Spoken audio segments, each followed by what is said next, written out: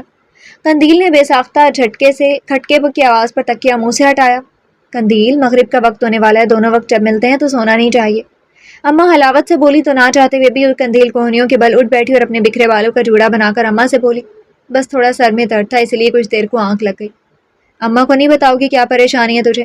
اماں اسے پیار کرتے ہوئے بولی تو ایک دم قندیل کی آنکھیں آنسوؤں سے ڈبڈبا گئیں. وہ بے ساختہ اماں کے سینے سے لگ کر پھوٹ پھوٹ کر رو دی. اماں سمجھ گئی کہ ضرور کوئی بات ہے, ورنہ قندیل چھوٹی چھوٹی باتوں پر گھبرانے والی لڑکی ہرگز نہیں تھی. جب وہ اچھی طرح رو چکی تو وہ خود ہی چپ ہو گئی. اچھا اب بتاؤ, وہ کون سی بات ہے جس نے میری قندیل کو بجھا کر رکھ دی ہے؟ اماں اس کی گالوں پر آنسوؤں کی لکیریں اپنے پلو سے صاف کرتے ہوئے گویا ہوئی تو چند ثانیے کے لیے قندیل خاموش رہی, پھر دھیرے سے بولی. اماں وہ مجھے مل گئے جس کی تلاش میں سالوں سے کر رہی تھی. کون وہ؟ اماں ناسمجھی سے بولی. وہی جس کی بدولت آج میں بالکل تنہا رہ گئی, جس کی وجہ سے میں تباہ ہوئی, جس کی وجہ سے آج میں دھکے کھا رہی ہوں. کون؟ حمزہ؟ اماں اچنبے سے بولی. قندیل نے محض سر ہلا دیا. بہت دیر تک اماں کے سمجھ میں نہیں آیا کہ وہ بولیں تو کیا. پھر کافی وقت گزر جانے کے بعد وہ گویا ہوئی. تم نے کیا سوچا ہے بیٹا؟ جس طرح سے اس نے میری خوشیوں کو, میرے چین و سکون کو چھینا, اسی طرح میں بھی اس کا سب کچھ چھین لوں گی. قندیل زہر خند لہجے میں بولی تو اماں پریشان ہو گئی. مگر بیٹا. اماں پلیز, اس نے اماں کے بعد درمیان میں قطع کی. میں اس موضوع پر کوئی بات نہیں کرنا چاہتی. وہ قطعیت سے کہتی اٹھ کھڑی ہوئی, جبکہ اماں سوچوں کے سمندر میں ڈوب گئی. گڑیا کی کلاسز شروع ہونے سے ٹھیک 2 دن پہلے اسے تیز بخار ہو گیا تھا. نگہت بیگم اور نعمان صاحب کی تو گویا جان سولی پر اٹک گئی تھی. خالہ امی اور شاہینہ بھی اس کی پٹی سے لگی بیٹھی تھیں.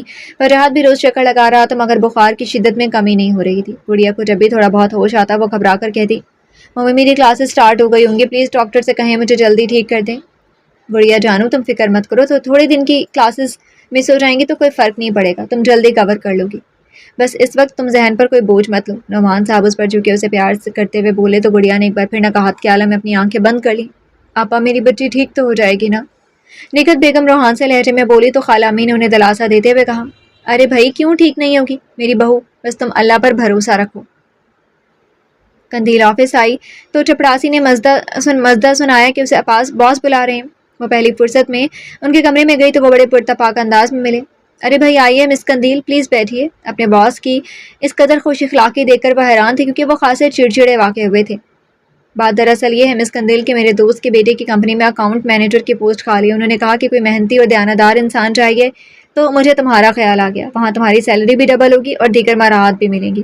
باس کی بات سن کر قندیل کو اپنی خوش نصیبی پر یقین نہیں آیا۔ واقعی سر، وہ لوگ مجھے اکاؤنٹ مینیجر کی پوسٹ دے رہے ہیں؟ قندیل پڑتے جذبات میں گر کر بولی۔ ہاں بھائی بالکل دے رہے ہیں، میں شاکر سے کہہ کر تمہارے تمام ڈیوز کلیئر کروا دیتا ہوں۔ تم کل ہی وہاں جوائن کر لو، میں تمہیں ایڈریس دیتا ہوں۔ باس سہولت سے بولے تو قندیل نے خوشی سے لبریز لہجے میں کہا، thank you sir, thank you so much. Hamza نے دادا اور ڈیڈی کی منت سماجت کر کے شادی کی تاریخ لینے رامین کے گھر بھیج دی اور وہاں شایان نے اپنے والدین کو خوب سمجھا بجھا دیا تھا کہ ایک اجنبی اور جھوٹی لڑکی کی باتوں میں آ کر آپ کیوں ان دونوں کی زندگیاں برباد کر رہے ہیں۔ بالآخر اگلے چاند کی پہلی تاریخ کو شادی کا دن ٹھہر گیا تھا۔ رامین اور حمزہ بہت خوش تھے مگر دل میں خوف تھا کہ قندیل کوئی ہنگامہ کھڑا نہ کرتے۔ آج موسم صبح سے ہی خوشگوار تھا۔ قندیل کو نئی کمپنی جوائن کی 1 ہفتہ ہو گیا تھا۔ وہ وہاں کے ماحول سے کافی مطمئن تھی اور اپنا کام بھی دلجمی کے ساتھ کر رہی تھی۔ آفس سے واپسی پر وہ تاریخ روڈ اتر گئی۔ اسے اماں اور اپنے لیے کچھ کپڑے لینے تھے۔ ہلکی ہلکی بوندا باندی اور صبح ہوا نے قندیل کی طبیعت پر اچھا اثر ڈالا تھا۔ وہ مگن سے ایک دکان میں داخل ہوئی اور دکاندار سے کاٹن کے مختلف پرنٹس نکلوانے لگی۔ یوں ہی دیکھتے دیکھتے اس کی نگاہ سامنے گئی تو جیولر کی دکان میں حمزہ اور رامین کو انتہائی خوشگوار انداز میں اندر داخل ہوتے دیکھا۔ حمزہ کو خوش دیکھ کر اس کے تن بدن میں آگ لگ گئی۔ وہ کپڑا وہیں چھوڑ کر جیولر کی دکان کی جانب آ گئی۔ اندر داخل ہوئی تو دونوں سامنے اسے شوکیس میں زیور دیکھتے نظر آ گئے۔ رامین منہ دکھائے میں کیا لوگے تم، خود ہی پسند کر لو۔ حمزہ کی پیار بھری آواز قندیل کے کان سے ٹکرائی اور تو وہ اور چند قدم اور آگے بڑھی۔ اب وہ ان کی بالکل پشت پر کھڑی تھی۔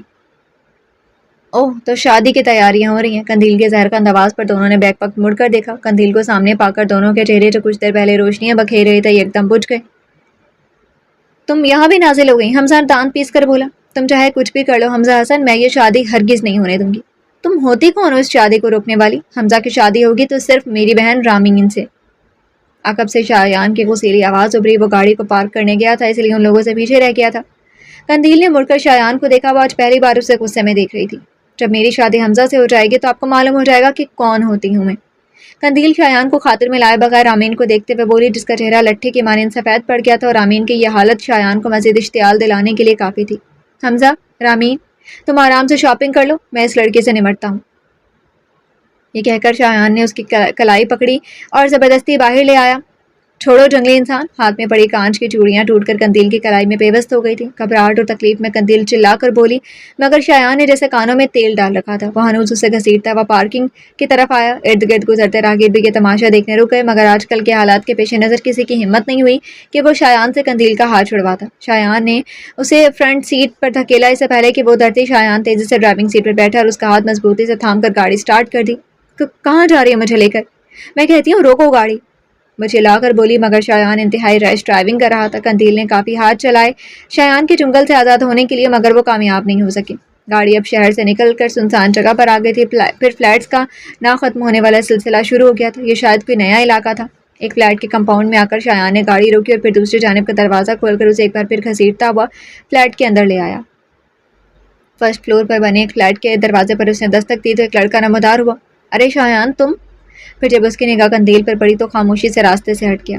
شایان اسے کھینچتا ہوا کمرے میں لایا اور بستر پر دھکیل دیا اور باہر جا کر دروازہ لاک کر دیا۔ شایان نے یہ سب اتنا افراتفری میں کیا کہ قندیل کی آواز پوری طرح جاتے رہے۔ اس نے بری طرح دروازہ پیٹ ڈالا مگر جواب نہ تھا۔ تقریباً 1 گھنٹے کے بعد شایان اندر داخل ہوا۔ اس کے چہرے کا پتھریلا پن اور بھینچے ہوئے ہونٹ قندیل کو سہمائے دے رہے تھے۔ قاضی صاحب اور گواہ کا بندوبست ہو گیا۔ اگر سیدھی شرافت سے نکاح نامے پر سائن نہیں کیے تو تمہاری اماں کل کا سورج نہیں دیکھیں گی، انتہائی سنگ دلانہ انداز میں کہہ کر شایان یہ جا وہ جا جبکہ قندیل بھونچکا کھڑی رہ گئی اور پھر 15 منٹ بعد ہی وہ قندیل شایان بن گئی تھی۔ اپنی بے بسی پر اور شایان کے ظلم پر وہ پتھر کی ہو گئی۔